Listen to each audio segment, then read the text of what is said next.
Hi, and welcome to Sunday with Mike. Today we'll discuss dressing to impress, monitoring your processes around the office, surveying your clients, and finally, your DJ backup plan or the lack thereof. Grab a cup of coffee and join me. I'll be right back.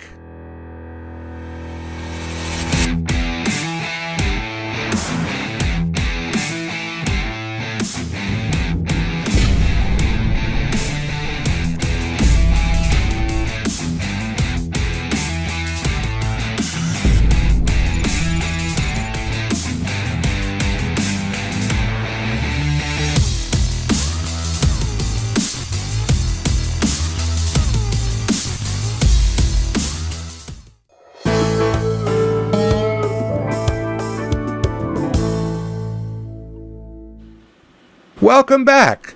Dressing to impress. Why should you care? Generally speaking, there seems to be a trend towards dressing less formally at formal events.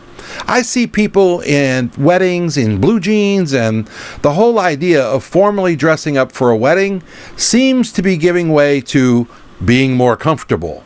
I'm not sure why this trend is growing other than the lack of caring.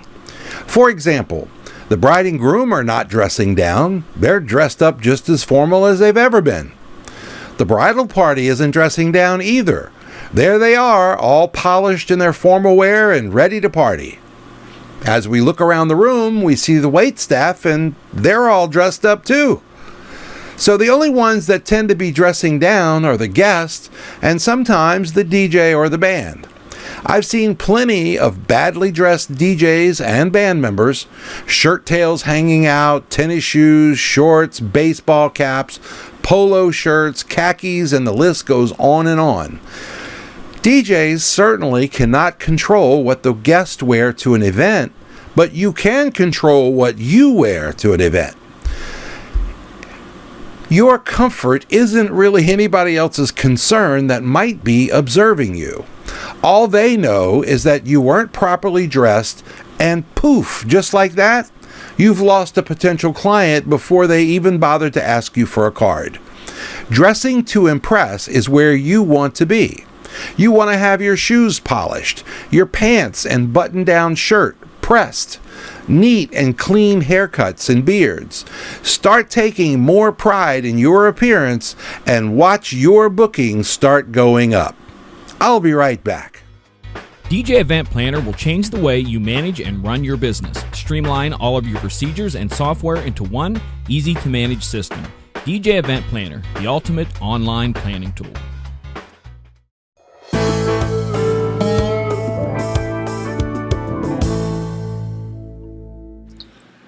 Hi, and welcome back.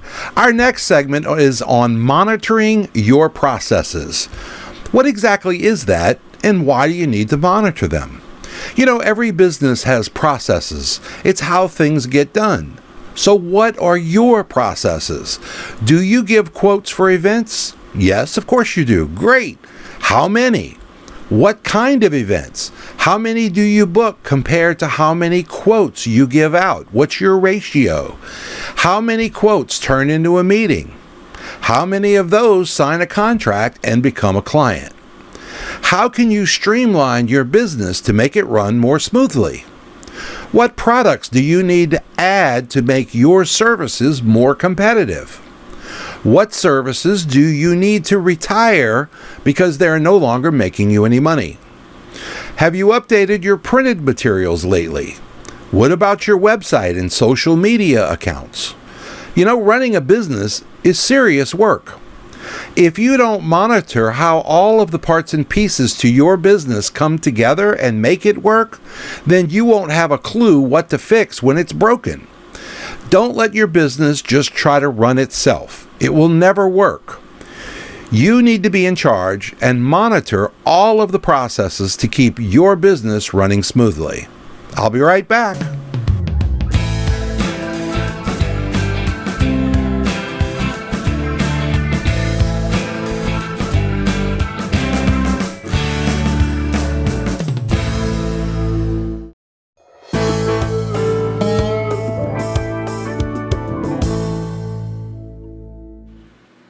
Do you survey each and every client that signs a contract with you? Notice that I said survey, not review. Those are two very different things, so let's dive in a bit. A survey is asking your client many questions and expecting them to provide you with honest feedback. Sometimes that feedback is very painful. Other times, you'll want to break out the champagne and party. But the survey, by its very nature, is meant to be private, in-house material, not shared with the public, whose purpose is to be a report card of the questions that you asked of your clients. A review, on the other hand, is asking your clients to come up with something on their very own, a statement of their own, about your services. Sometimes they can be helpful to other potential clients. Sometimes, not so much. A review is something that's meant to be shared with other people. So back to my original question. Do you survey each and every client that hires you after the job is done? Most of you will answer honestly and say no. It's painful to receive an honest survey and find out that your clients aren't happy with some aspect of your business. But guess what? You need to hear this. You might need to grow some tougher skin, but unless you're willing to open yourself up and take whatever comes your way, good or bad, you can never grow and become a better business. So many DJs will ask other DJs what they should do about this or that. I have always asked my clients to answer those questions for me, especially when I was a larger multi-op and I wanted to know what my other DJs were doing when I'm not around. By letting them know that each client was going to be sent a survey and what was on that survey, what were the things that I was asking our clients, our DJs paid a lot more attention. Bottom line, I had happy clients and my business stayed focused on what was important.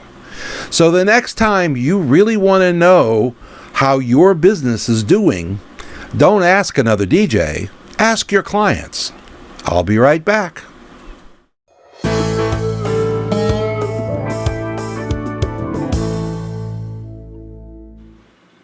So do you have a DJ backup plan?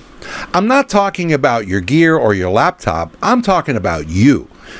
Personally, what would happen if you were not able to do your next event? Would it be a big deal? If yes, then what's the plan? Don't tell me, but rather write it down and go over it carefully. Does it need any tweaking for today's business world? Are all of the processes that you thought of originally still in place to make it happen as it's supposed to?